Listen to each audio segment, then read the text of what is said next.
Olá, glória a Deus. Bendito seja o nome de Cristo Jesus. Eu sou o pastor Van e vamos continuar nesse estudo abençoado. E agora nós vamos ver de que a morte já foi vencida, certo? Jesus venceu a morte. O texto que nós vamos ver aqui é 1 Coríntios, capítulo 15, e o versículo de número 26, que diz: Ora, o último inimigo que há de ser aniquilado é a morte, que há de ser vencido é a morte. Bom, nós vamos detalhar, nós vamos agora esmiuçar esse texto, este tema, devagar, vamos ver texto por textos, certo? Então, como eu já disse, você não precisa ser um doutor ou fazer pós-doutorado para entender a Bíblia, para entender as Escrituras, para ter revelação. A Bíblia diz, Jesus diz, que Ele dá quem Ele quer. Ele ilumina quem Ele quer. Né? Então, quando a gente tem uma luz das Escrituras, um entendimento diferenciado da religião, aí eles apontam: é herege, tem espírito de demônio, doutrina falsa. E veja que o que eu estou mostrando, estou passando, tem base bíblica, né? Tem coerência. Por quê?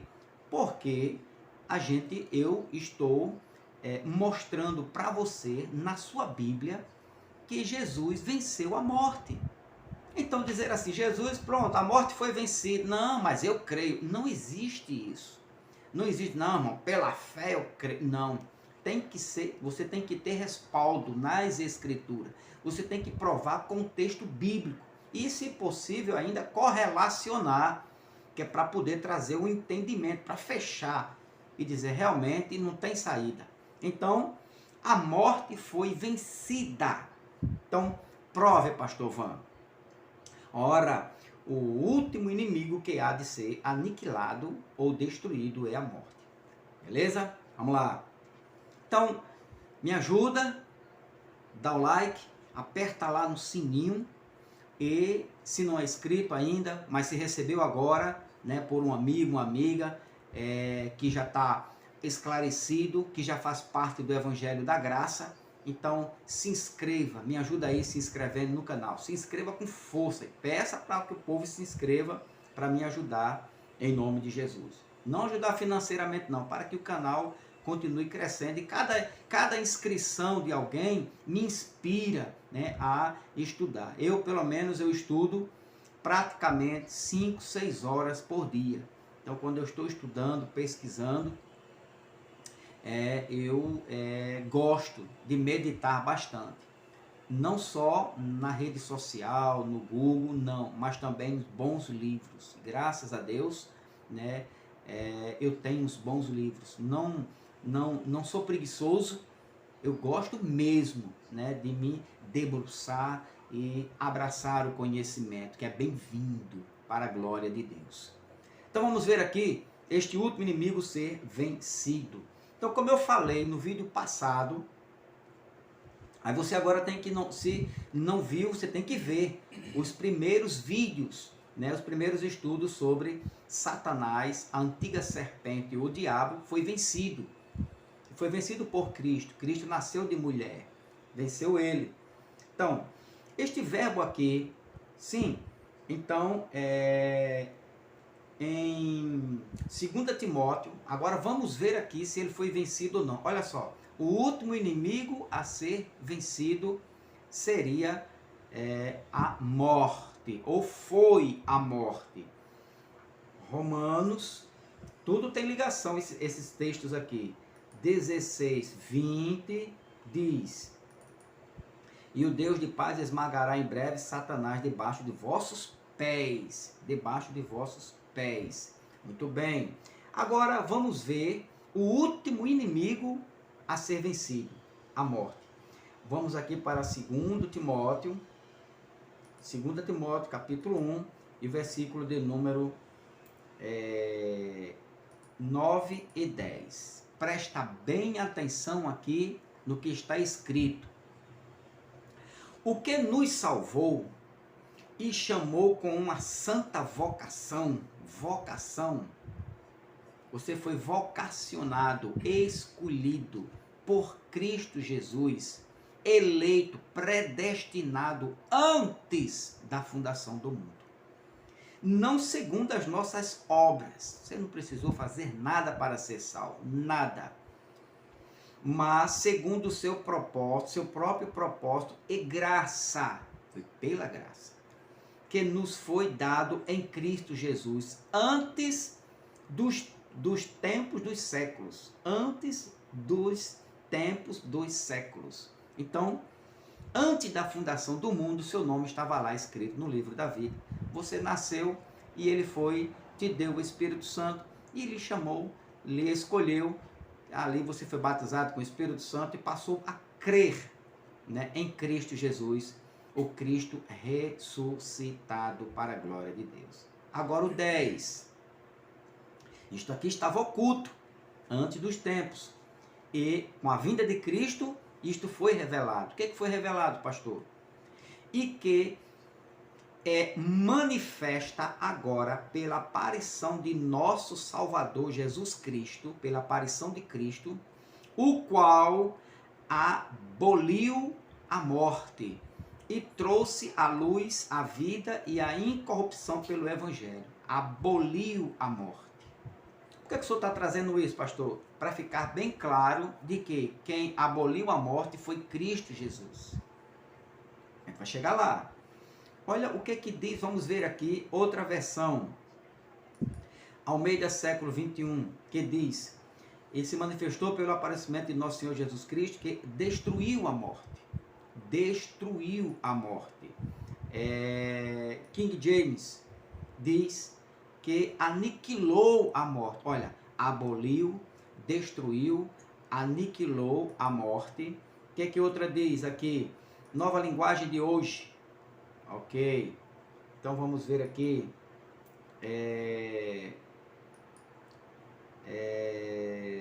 Aqui a internacional.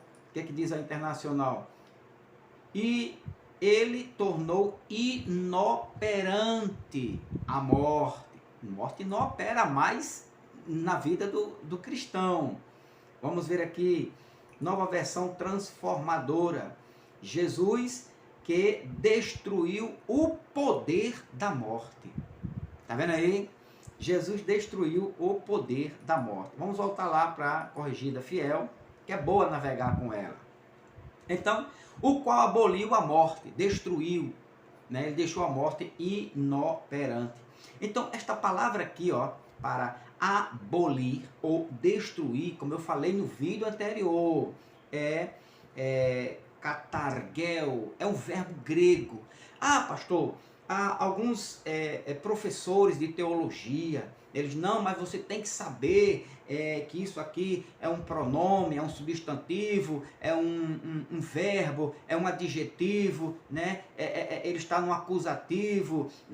Olha, você vai arrodear, colocar todos os termos no português, todo o que a classe gramatical do português pede, mas você vai voltar para cá, no este verbo aqui, ó, katargel, e você vai trazer o mesmo significado que está aqui no original. Qual é, pastor? Então, o que significa katargel? Tornar ineficaz a morte. Cristo tornou a morte ineficaz. Katargel, sem poder. A morte ficou sem poder. Ele deixou a morte sem poder. A morte não tem mais poder. Katargel aqui, do versículo 10 de 2 Timóteo 1, aboliu ou destruiu. Ele destruiu, ele aniquilou a morte. Então, katargel no grego é aniquilar, destruir, tornar ineficaz, abolir a morte. Então, Jesus fez isso. Eu lhe pergunto agora, fez ou não fez? Muito bem. Então, você viu aqui, respondendo lá, 1 Coríntios, capítulo 15, e o versículo de número 26, que Jesus, ele aboliu, ele destruiu a morte, ok? Muito bem. Então vamos lá. Agora, outra observação, outro detalhe muito importante sobre isso, ok? Então, só para a gente ter uma ideia aqui, olha só, liga isso aqui, capítulo 15 e o versículo 26, que diz, olha só, ora, o último inimigo que há de ser aniquilado é a morte. Aí você vai lá para 2 Timóteo, capítulo 1, e o versículo 10, e ele diz, e que é manifesta agora pela aparição de nosso Salvador Jesus Cristo, o qual aboliu, destruiu, aniquilou, deixou a morte inoperante. Ele aboliu, deixou a morte inoperante. Agora, veja bem aqui, ele não só fez isso, destruiu a morte. O aparecimento de Cristo Jesus não só destruiu a morte, como também trouxe luz à vida e à imortalidade. Olha só. E que manifesta agora pela aparição de nosso Salvador Jesus Cristo, o qual aboliu a morte, né? Deixa eu colocar aqui, porque lá tem destruiu, pronto. E que agora se manifestou pelo aparecimento de nosso Salvador Jesus Cristo, que destruiu a morte e trouxe à luz a vida e a imortalidade pelo Evangelho. Somente pelo Evangelho é que você descobre estas coisas. Então, se ficar papirando ali, né, vai para a escolinha dominical, lê uma revistinha, ainda falta o último inimigo a ser destruído, Jesus ainda vai pôr todos os inimigos debaixo dos seus pés, não vai andar não, não vai para frente não tem combustível não anda não, você não vai crescer. Então Jesus, os inimigos, você vai ver já todos os inimigos debaixo dos pés dele, e debaixo dos pés da igreja, que é o seu corpo. Cristo, cabeça, a igreja, o corpo, e os inimigos debaixo dos nossos pés, que é debaixo dos pés de Cristo Jesus. Então Jesus já pôs tudo em ordem, já comanda, Jesus já governa, Jesus, a igreja, Jesus já colocou a igreja na nova Jerusalém, no novo céu e na nova terra. Jesus já está governando o céu, a terra, debaixo da terra, tudo já está sobre o seu controle, para sempre, para sempre, para sempre, amém. Então, e agora que se manifestou pelo aparecimento de nosso Salvador Jesus Cristo, que destruiu a morte e trouxe mais, trouxe à luz a vida e a imortalidade pelo conhecimento do Evangelho de Cristo Jesus, o Evangelho da graça, o Evangelho da graça. Tem um estudo aí, o Evangelho da graça e o Evangelho da lei. Vai lá, clica lá, você vai ter um entendimento do que é o Evangelho de morte, o Evangelho da lei e o Evangelho da graça, que gera vida para a vida eterna. Amém? Glória a Deus. Então, trouxe a imortalidade. Preste atenção aqui nesse detalhe. Paulo usa um substantivo feminino do grego, afitarsia, que significa isso, pastor? Literalmente, quando ele diz aqui, ó, destruiu a morte e trouxe à luz a vida e a imortalidade, afitarsia, que é imortalidade no grego, literalmente significa incapacidade de cair. Olha o que é que o Evangelho produz na vida do crente. Então, incapacidade de cair, incorrupção, isenção de deterioração. Ou seja, o Evangelho leva ou produz na vida do ser humano, daquele que Jesus escolhe, do pecador que Jesus escolhe, ele produz incorruptibilidade e imortalidade, a vida que dura para sempre. Então, quando diz aqui, ó, ele não só destruiu a morte, aboliu a morte, como trouxe luz, a vida e a imortalidade imortalidade pelo conhecimento do Evangelho. O Evangelho, o cara estava morto espiritualmente. Então, quando ele lê o Evangelho e ele crê, ele percebe que Jesus, ao ressuscitar, ressuscitou ele também, deu vida a ele. Efésios capítulo 2, versículo do 1 ao 3, você vai perceber isso. Ele nos deu vida juntamente com ele e nos ressuscitou. Efésios, vamos ler Efésios? Não, pastor, isso não está em Efésios não, isso não existe não, o que o senhor está dizendo aí. Efésios 2, capítulo, versículo 1, que diz: ele vos deu vida. Está aqui Paulo dizendo que nós recebemos vida, imortalidade, estando vós mortos nas vossas transgressões e pecado, nos quais andaste no passado, no caminho deste mundo, segundo o príncipe do poderio do ar, do espírito que agora age nos filhos da desobediência. Vou trazer esse estudo aqui. Que espírito é esse? Potestade, principado, poderes, governantes. Que são isso aqui?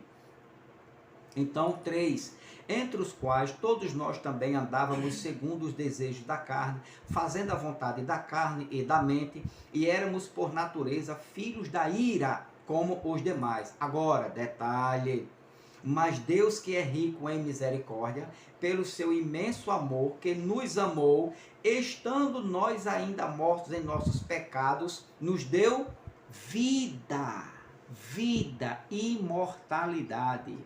Juntamente com Cristo, pela graça sois salvos. Agora olha o 6.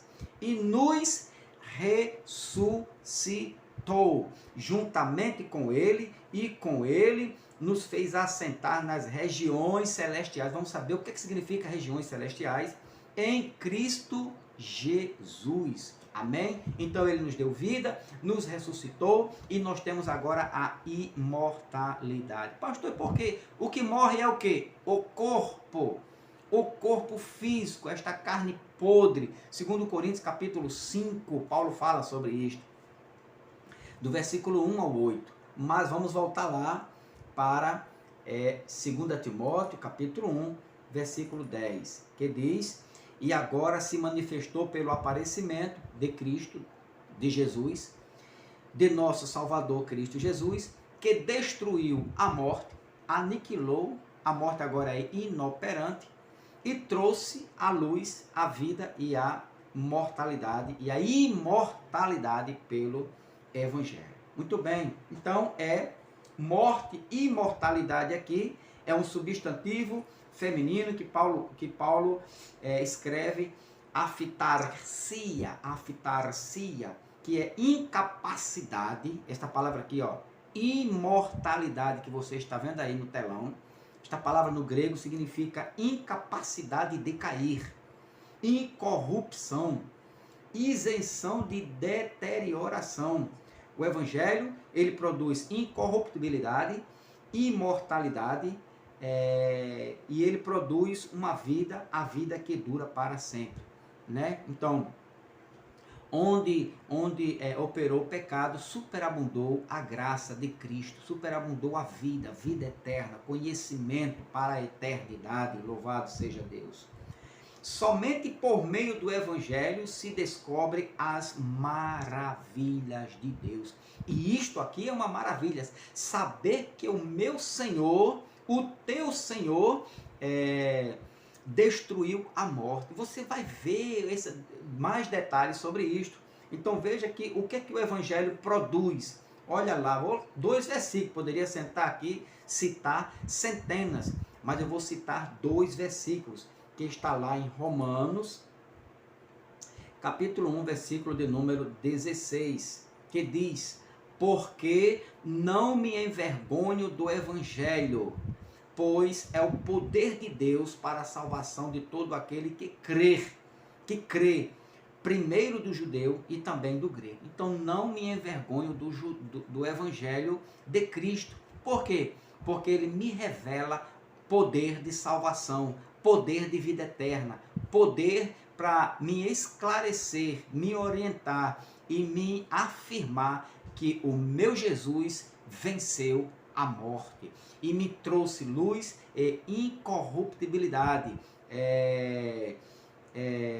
e que me deu a capacidade de não cair mais, me fez incorrupto.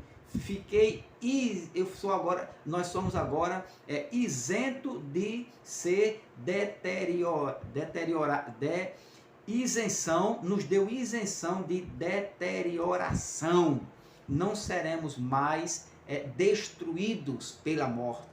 Louvado seja Deus por Cristo Jesus. Outro também, 1 Coríntios, capítulo 1, versículo 18, olha o que é que fala sobre o Evangelho, que é poder de Deus. Pois a palavra da cruz é insensatez para os que estão perecendo, é loucura para os que perecem, mas para nós que estamos sendo salvos, ou que somos salvos, é o poder de Deus para todo aquele que crê. Amém? Louvado seja Deus. Agora, voltando lá para Romanos, que é o nosso texto básico, Romanos 16 e o 20, Romanos 16, 20, e o Deus de paz em breve esmagará Satanás debaixo dos vossos pés. E o Deus de paz em breve esmagará Satanás. Paulo deixa bem claro aos irmãos de Roma,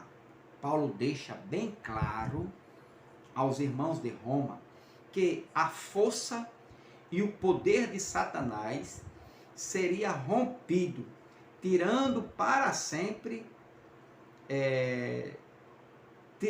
o poder de Satanás seria tirado para sempre. E isso não iria demorar 2000 anos. Por quê? Porque ele fala aqui, o termozinho aqui, ele usa aqui, ó, em breve. E breve é tarro no grego, que é logo, é rápido, é já, é daqui a pouco, daqui a mais alguns meses, vamos dizer assim. Por quê? Porque esta carta, né, como eu já falei, foi escrito antes de 70, uns anos antes de 70, e Cristo, quando ele veio fazer juízo em 70, ele esmagou para sempre, né, o poder de Satanás. Então, outra coisa. Então, agora vamos ao segundo texto, ok? Vamos agora ao outro segundo texto que é muito polêmico. Então, aqui a gente viu que Paulo, o Deus de paz, em breve esmagará Satanás, breve aconteceu, e o diabo foi esmagado. Depois você vai ver que todos os inimigos de Cristo, todos estão debaixo dos pés dele. Você vai saber, pastor, o que é que significa, né, esta expressão? E colocarei os teus inimigos debaixo dos seus pés. Vamos agora para Hebreus. Hebreus. O que é que diz Hebreus, capítulo de número 2, versículo 14. Olha só, olha outra bomba no sistema religioso. Portanto, visto que os filhos compartilham de carne e sangue, ele, Jesus, também participou das mesmas coisas, para que pela morte destruísse aquele que tem o poder da morte, isto é, o diabo. Pela morte, numa compreensão lógica. Será que isto aqui, mais uma vez, repito, será que este texto precisa você passar 4 anos dentro de um seminário teológico? Será que você precisa fazer missiologia? Será que você precisa fazer bacharelado em teologia? Será que você precisa fazer doutorado, pós-doutorado, fazer línguas? Será que você precisa estudar o grego, o hebraico, o aramaico? Será que você precisa ser formado em línguas portuguesas para você entender esse texto? Será? Um texto... só qualquer pessoa, qualquer cidadão, qualquer criança, adolescente que já sabe escrever o português, sabe ler, consegue entender isto aqui. Olha só. Portanto, visto que os filhos, os homens, compartilham de carne e sangue, ele também participou das mesmas coisas. Ele quem? Jesus. Para que pela morte destruísse aquele que tem o poder da morte, isto é, o diabo. Vamos ver outra versão. Essa aqui é a fiel. Para que pela morte aniquilasse, ao termo, aniquilasse o que tinha o império da morte, isto é, o diabo. Outra questão aqui, olha aqui, ó, este verbo ter, o verbo ter, aqui fala tinha. Algumas versões falam para aquele que tem o poder, é ter ou tinha. Daqui a pouco eu vou lhe trazer uma polêmica sobre isto. Então, vamos ver isto aqui também.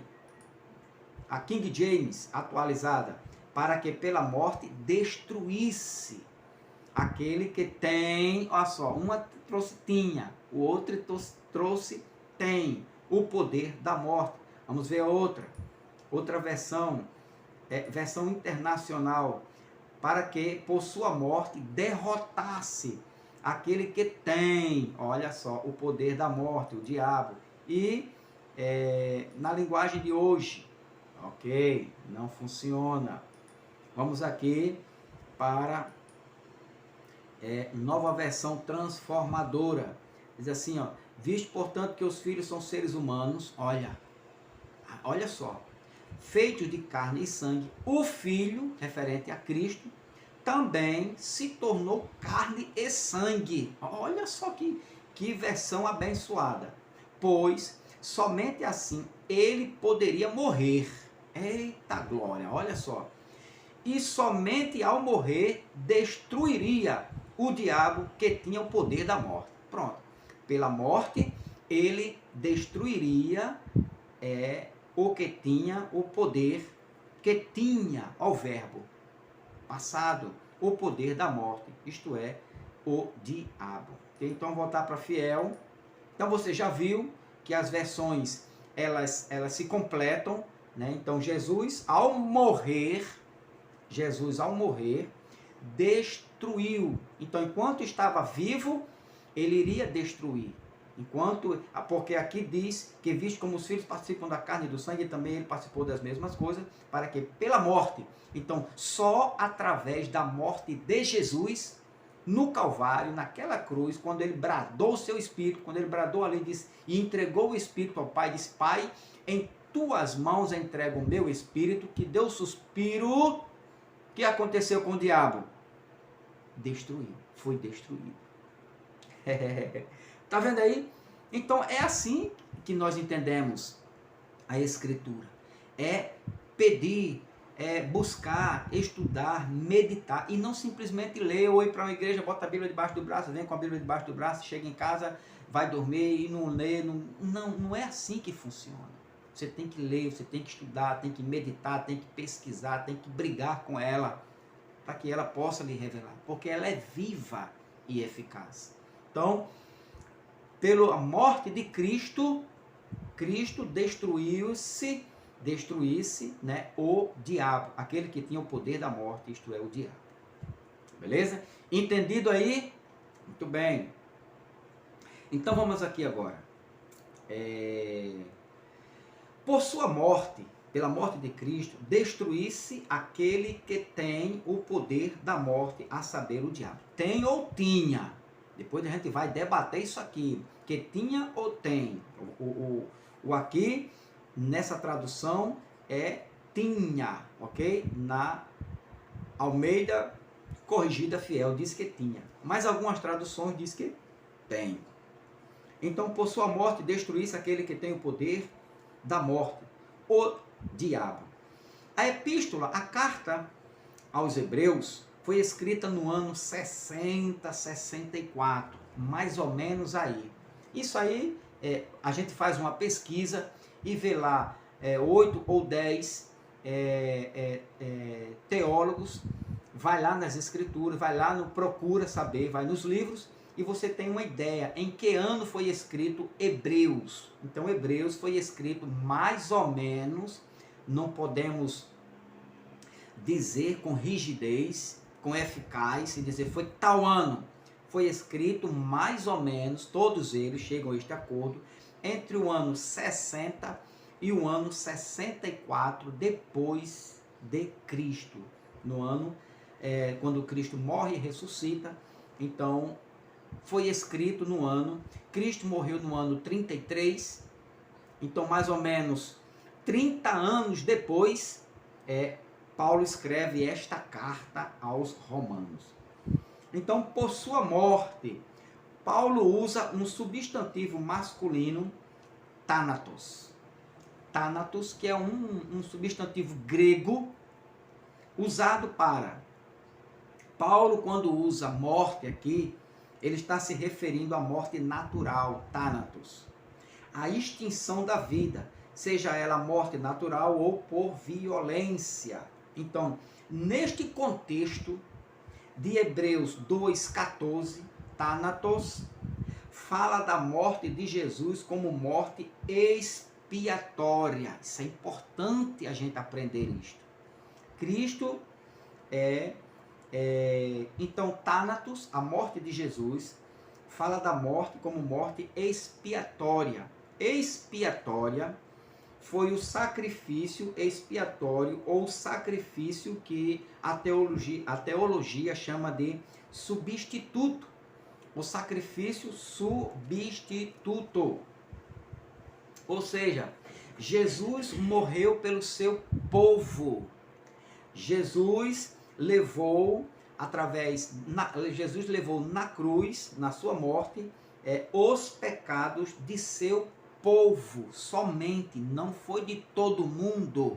Por que, pastor, o senhor diz isso? Porque nem todo mundo será salvo. Será? Todo mundo será salvo? Não, certo? Mas ele levou o pecado de seu povo. Ele se sacrificou pelo seu povo. Ele morreu pelo seu povo.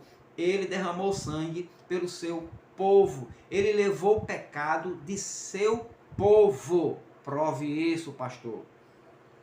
Mateus 1:21. Agora vamos aqui navegar devagar. Mateus capítulo 1 e o versículo 21, que diz...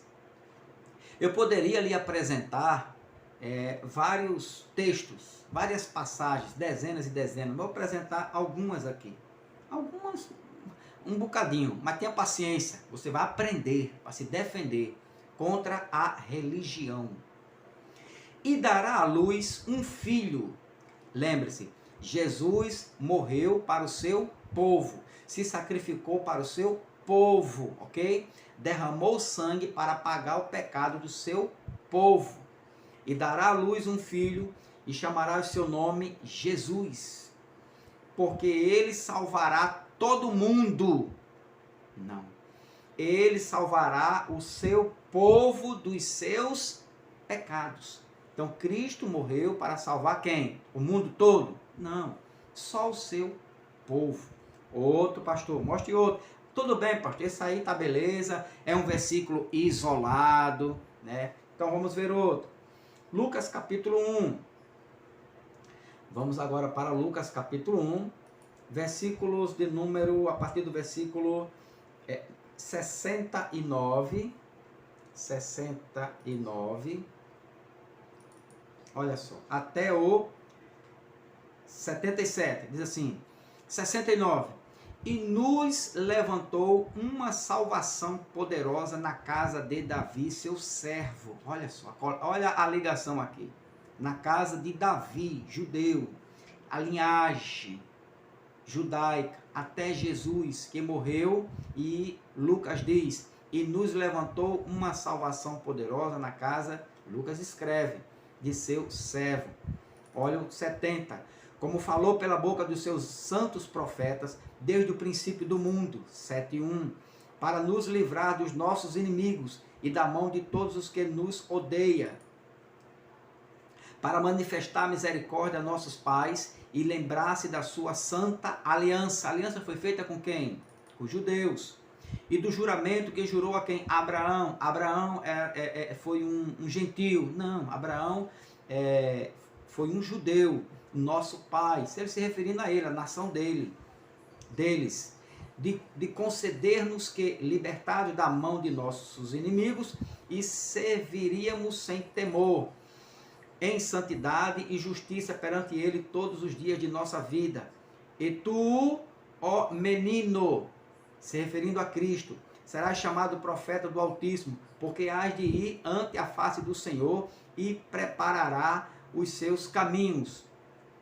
Aí ele diz, para dar ao seu povo conhecimento da salvação e remissão dos seus pecados, para dar a quem? Ao seu povo, Israel, aos judeus.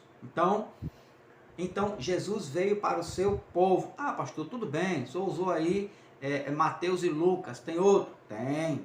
Marcos capítulo 10, vamos para Marcos agora. Marcos capítulo 10, versículo de número 45. Marcos 10, 45, o que que diz? Porque o Filho do Homem também não veio para ser servido, mas para servir e dar a sua vida em resgate do mundo inteiro. Está escrito assim? Ah, não. Em resgate de quem? Em resgate de muitos, só o seu povo, só os judeus. Agora, Tito, vamos lá para Tito, capítulo de número 2, versículo de número 14. O que é que diz Tito 2,14? Tito 2,14, que diz, o qual se deu a si mesmo por nós, para nos remir de toda iniquidade e purificar para si um povo seu, zeloso, especial e de boas obras. Para purificar um povo. Jesus se deu para purificar um povo. Todo mundo? Não. Mateus 20, 28. Mateus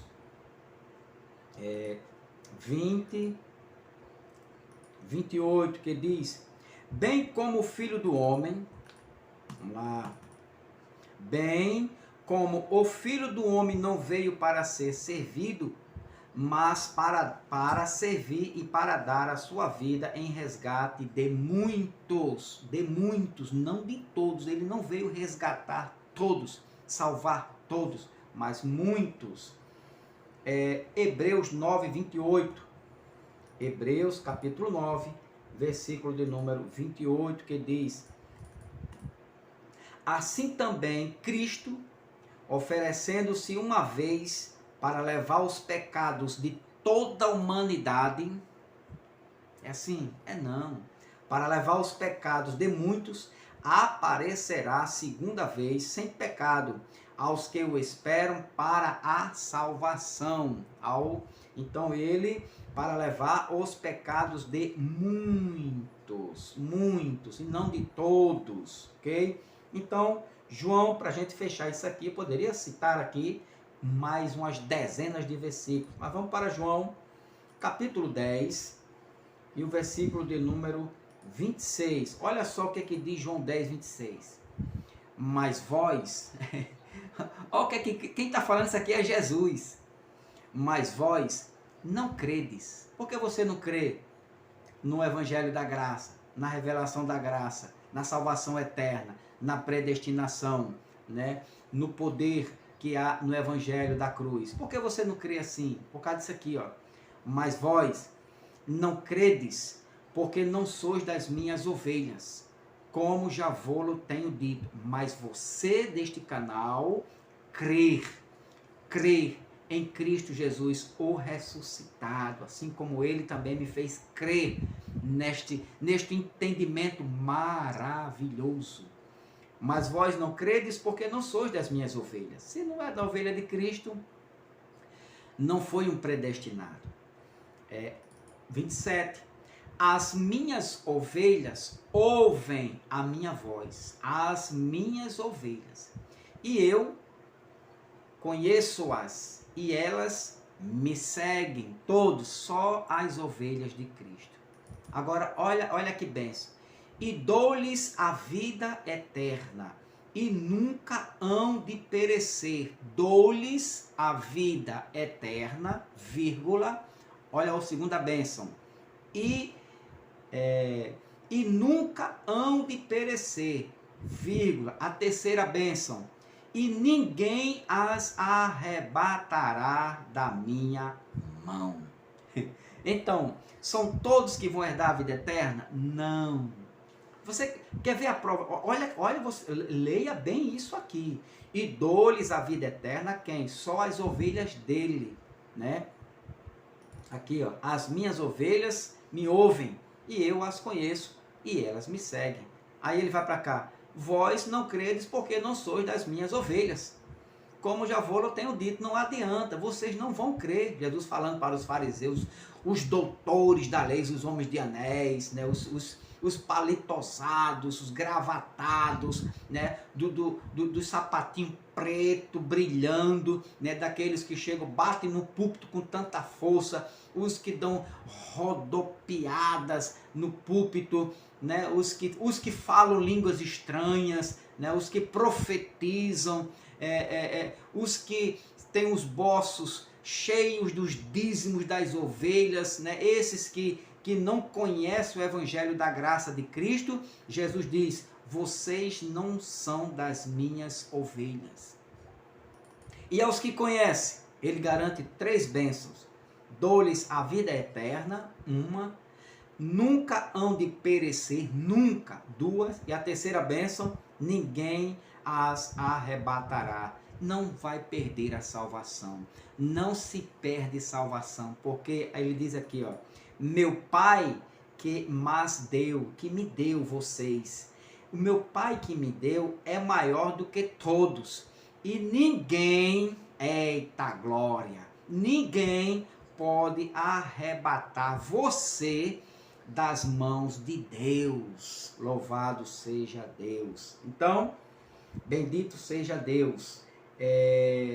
Jesus foi como um cordeiro, né, um substituto, foi no lugar do seu povo. E hoje nós fazemos parte, né, deste povo, porque ele nos deu o seu Espírito, ele nos deu o dom do Espírito, que é o dom da fé, para que eu e você, para que nós possamos crer no nome dele e ser salvo, no sacrifício dele na cruz do Calvário, sem mérito nenhum na gente. Para ser salvo, eu garanto a você, eu provo a você na sua Bíblia, que para um pecador ser salvo, ele não precisa passar pelas águas, batismo nas águas, ele não precisa tomar ceia, ele não precisa dar o dízimo, ele não precisa se sacrificar, ele não precisa fazer voto, ele não precisa fazer jejum, ele não precisou ser apresentado no templo para ser salvo, porque a salvação é graça, é mérito de Deus, é poder de Deus, e nós já nascemos salvos, predestinados, antes da fundação do mundo. O meu nome e o seu nome já estava escrito no livro da vida. Louvado seja Deus. Amém? Glória a Deus. Então, Jesus morreu pelo seu povo, se sacrificou pelo seu povo. Então, expiatória. Então, quando fala aqui, ó, ele foi o sacrifício expiatório. Então, esta palavra aqui, expiatório, está lá em Romanos. Olha o que diz Romanos, para a gente fechar isso aqui. Romanos capítulo 5, versículo de número 10, que diz, Romanos 5, 10, porque se nós, sendo inimigos, fomos reconciliados com Deus pela morte de seu Filho, muito mais, tendo sido já reconciliados, seremos salvos pela sua vida. Então, reconciliados pela morte, isso é propiciatório. Ele morreu para nos reconciliar com Deus. Propiciatório, Colossenses. Vamos aqui para Colossenses, capítulo de número 1, versículo de número 22. O que é que diz? No corpo da sua morte, pela morte, para perante ele vos apresentar santos e irrepreensível e inculpável. Aqui não tem, mas apresentar a quem? A Deus, a sua igreja. E isto é expiatório. Morreu em nosso lugar, se sacrificou em nosso lugar, derramou seu sangue pelo seu povo, para apresentar o quê? Para apresentar perante Deus nos apresentar santos, irrepreensível e inculpáveis. Amém? E também Hebreus 9,15, para a gente fechar essa parte, Hebreus capítulo 9, versículo 15, que diz: e por isso é mediador de um novo testamento, para que, intervindo a morte para a remissão das transgressões que havia debaixo do primeiro testamento, do primeiro pacto, os chamados recebam a promessa da herança eterna. Então, pelo sacrifício dele, né, a morte dele, que foi expiatória, pudesse salvar, redimir, lavar, purificar e aperfeiçoar o seu povo. O Espírito, o nosso Espírito agora está aperfeiçoado pelo sacrifício de Cristo Jesus. Amém? Louvado seja Deus. Agora, nós vamos dar continuidade, certo? No próximo estudo, sobre... vamos falar sobre, depois, todos os inimigos já estão debaixo dos pés de Cristo Jesus. A morte já foi vencida, você viu, a morte já foi vencida, né? Pela morte de Cristo. A morte de Cristo venceu Satanás, venceu o mundo, você vai ver isso aqui, e os inimigos já estão debaixo dos pés dele. Amém? Continua me acompanhando, ok? Então, aperta o sininho. Você que ainda não é inscrito neste canal, se inscreva para que você possa estar recebendo os estudos, né, para a gente ir cada vez mais sendo liberto do engano religioso, da escatologia enganosa. Louvado seja Deus. Vem muita coisa boa para a gente se alimentar e dar glórias àquele que vive e reina para todo sempre. Se inscreva, continua orando pelo teu amigo, Pastor Van, em nome de Jesus.